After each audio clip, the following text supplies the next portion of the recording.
if your holiday could feel lighter, not by doing more, but by cutting out things that could quietly drain your joy? We've talked about a not-to-do list before, and so many of you are interested. I thought I'd give you more details about what I've decided not to do in December. Let's start out by talking about something that I really have never heard anybody talk about before. It's the December invisible labor load. And no, I'm not talking about the obvious tasks like decorating your tree or planning your Christmas dinner.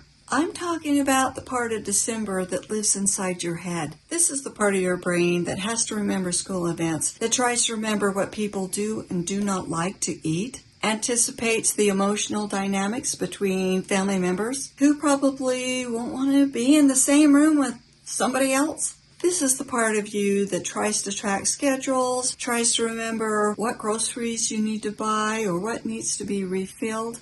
It's the part that's planning gifts and prepping spaces. It's trying to figure out how long is that going to take me to do. It's trying to maintain the mood of the home, that it will be all Christmassy. It's the part of you that's trying to manage your own expectation and absorbing everyone else's expectations. No one sees this part. No one thanks you for it, but it is exhausting. So this is the first item on my December do not do list. Don't try to carry the entire December load by yourself. Most families have one person who ends up being the holiday memory keeper, the tradition manager, the house elf, the chief wrangler, and the chief gift planner, and the home calm keeper. But just because you can carry all of that doesn't mean that you should. This is one way you can deal with that. Get a piece of paper, and at the top write December responsibilities, and then put must have, nice to have, and optional, not this year. And then you write on there the things that you believe fit in each column. Like for me, a must-have is that I decorate. And the whole family would agree that we need to decorate the Christmas cookies. That's a tradition that goes back way before I was born. And everybody looks forward to it. I would put on the things that I feel need to go there, and then I get my family to participate. And maybe they won't think that something I have thought was really important is important, but then they will get to understand that these are responsibilities, and you can work on dividing those up. If we all agree that something's a must-have, does mom have to do it all? Or maybe dad can do it? Or maybe one of the kids would agree to do that? And so that's a way to kind of get that load completely off you. Because you see, I have found that if I am personally trying to do it all, to juggle everything, get all the presents, get everything clean, everything decorated, I'm the one who's worried about doing it. By the end of the season, I'm exhausted and it's just not as fun for me. So I've given up doing that and I keep talking about it. Last year was a turning point. I overdid it in so many ways that I've talked about in other videos. This year's different, and that's one of the way. On my not to-do list is for me not to try to do it all.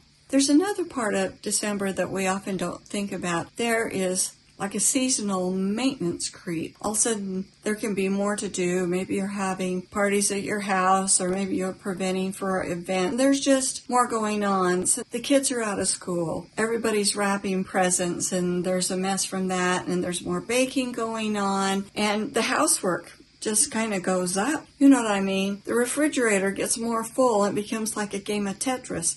The floor can get a lot dirtier because if you live in a place where it's winter and there are boots coming in, dirt being tracked across the floor, clutter can accumulate with treats from neighbors on the counters, shopping bags, wrapping supplies, and before you know it, you've got all the stuff around that you don't normally have. The trash cans fill faster with packaging, more food prep, and more grocery runs. And there seems to be more dishes because there's more cooking and more baking going on and more eating. Everybody seems to be eating more. So the second thing on my do not do list is to not take it personally.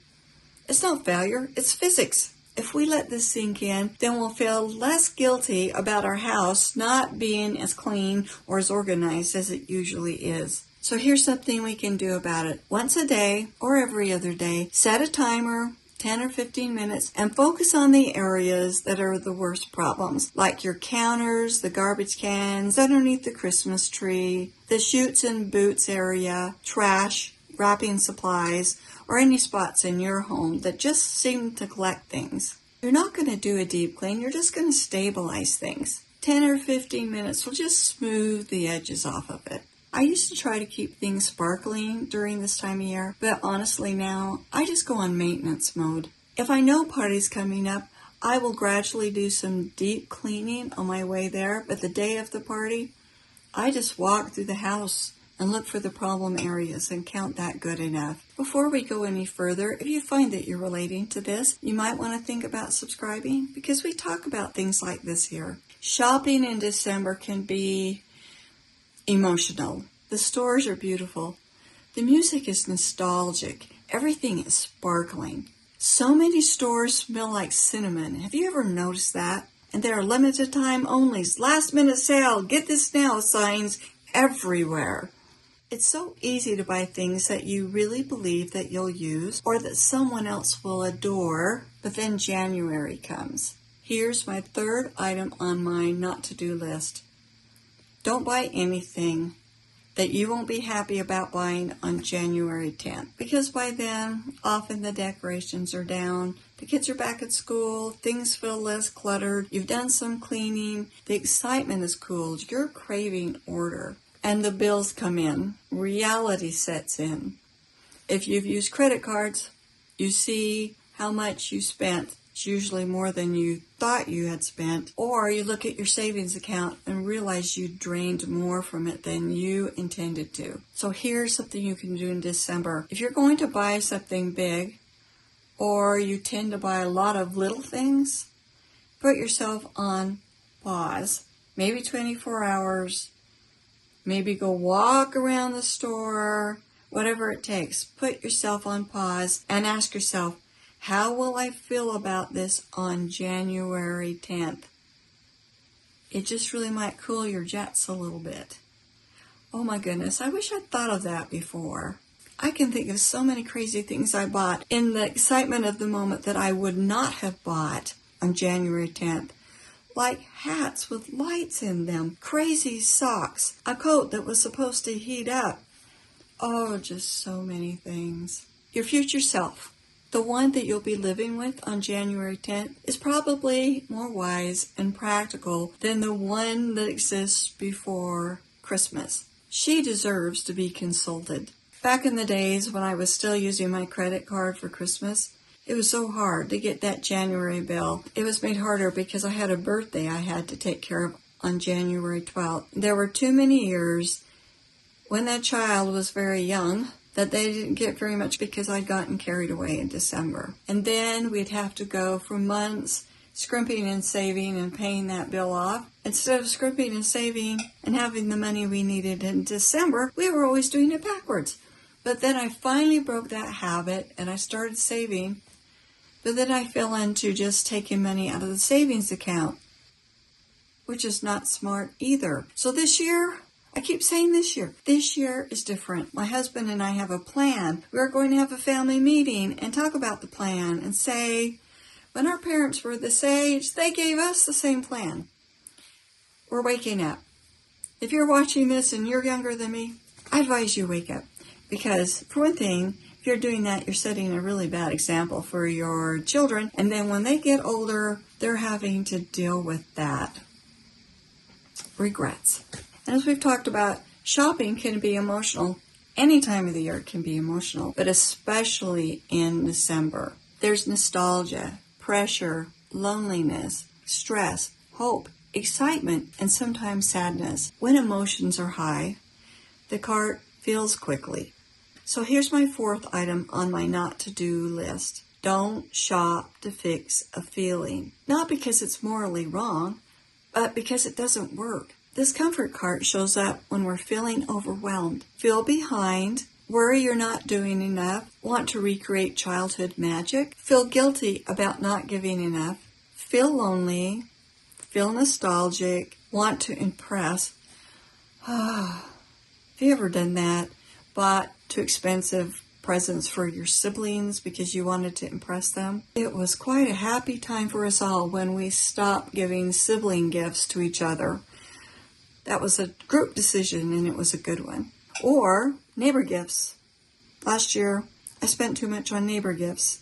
They did love them, but I didn't need to be spending that money. It's just fun to comfort yourself or get excited with something that's new. So this December comfort card or emotional card is normal. It's human, but it eventually fills your house and other people's houses with things that really don't make you feel better. When you're tempted to overshop, ask yourself, what emotion am I feeling right now? And what problem am I trying to solve? In December, the emotion is very often nostalgia. We see something and we think, oh, they're just going to love this. Oh, this is going to make things more special. Oh, I'm so excited. But we're excited about what?